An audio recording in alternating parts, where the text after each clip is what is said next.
Hey, welcome back.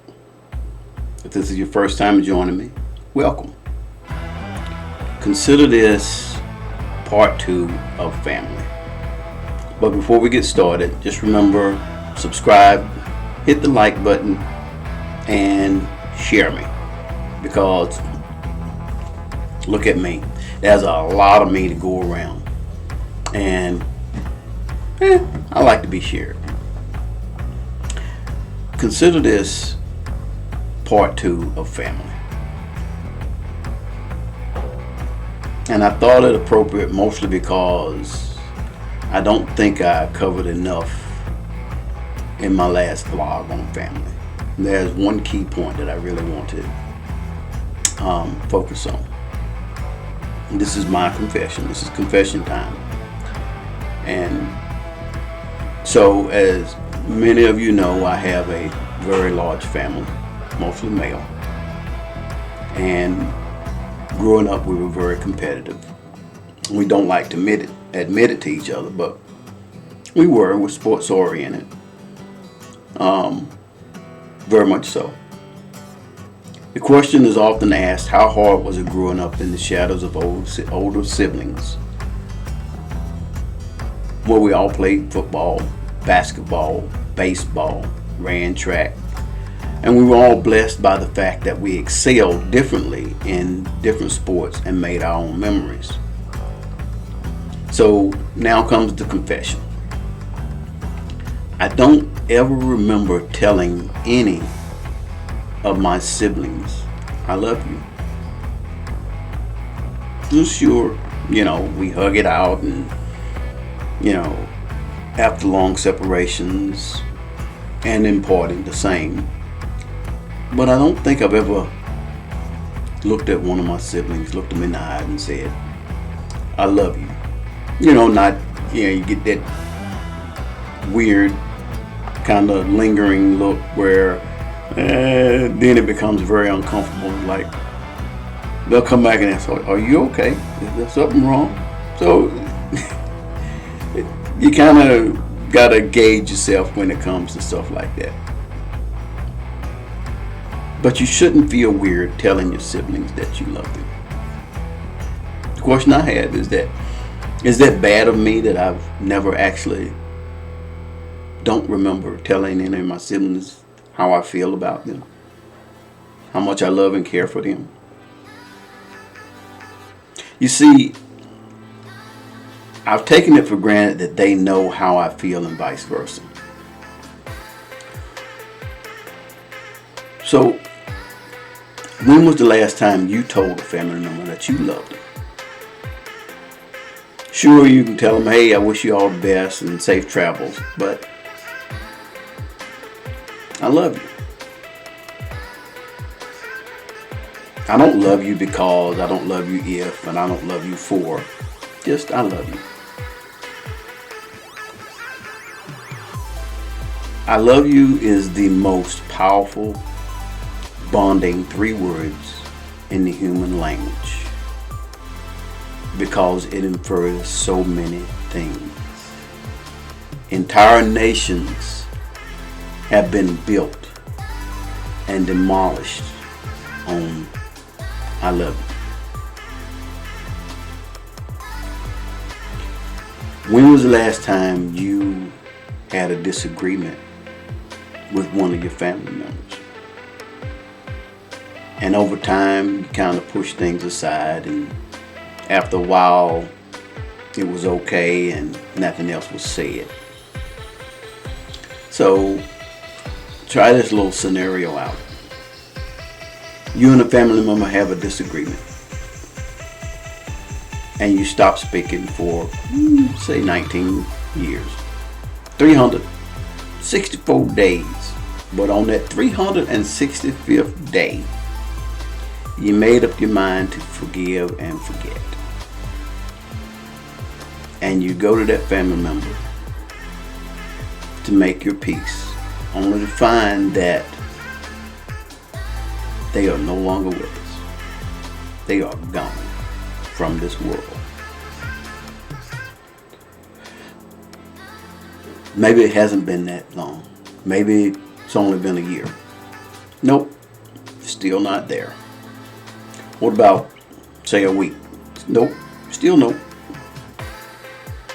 What if it was just last night or this morning? What I'm saying is, don't wait to mend your fences, because you just never know.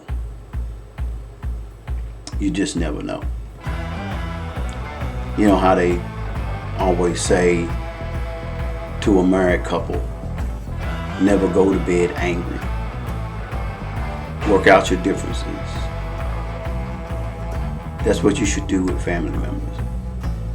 So isn't it funny that we find it easier to patch up friendships outside of our families than we do inside of our families?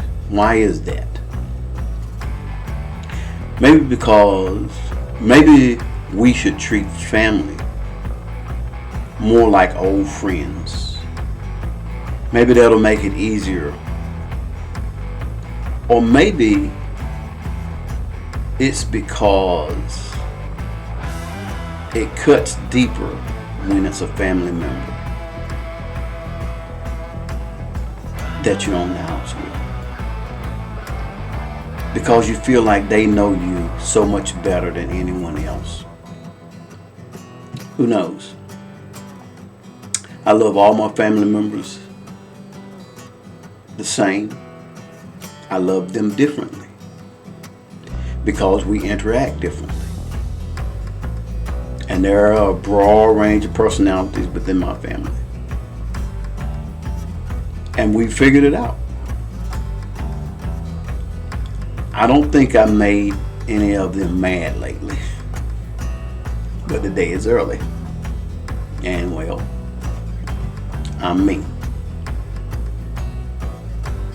I do like to make my family laugh because it is the truest bond to build and hold a family together. Because, as I've said before,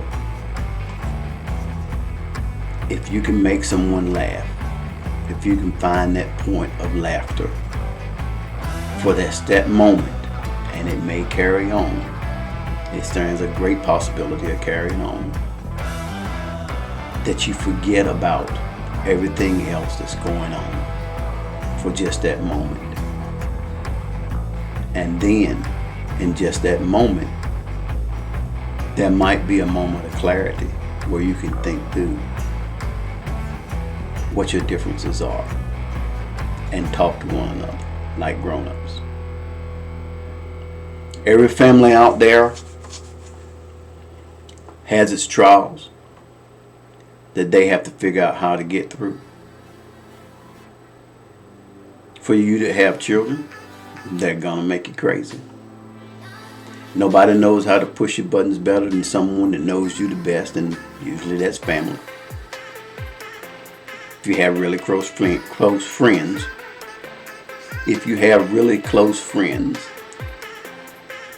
they know how to push your buttons too. Most of my really close friends I've known since childhood.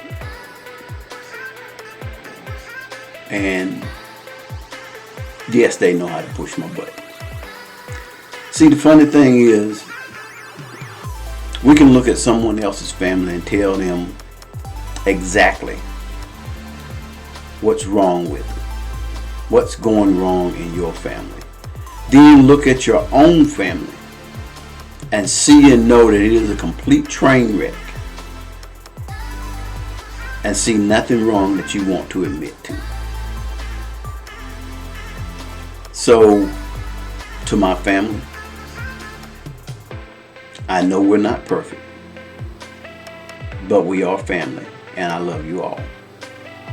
To my extended family, I hope that you can always feel the bond and love that I have for you. And to the rest of the country and the world, you stand to benefit by all of us becoming a better family and families. So when we shake in the jar, when we ask who's shaking the jar, we can stand and say, it doesn't matter, because our families are stronger.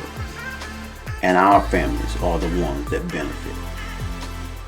At the end of the day, only you can determine where families start and where families end. I hope it ends with I love you. I hope it begins with I love you, which is a new beginning. So to you out there, keep your friends close. Have no enemies. And keep your family even closer. God bless you. And I'll see you next time. By the way, next time, we're going to get a little preachy. So hang on. See ya.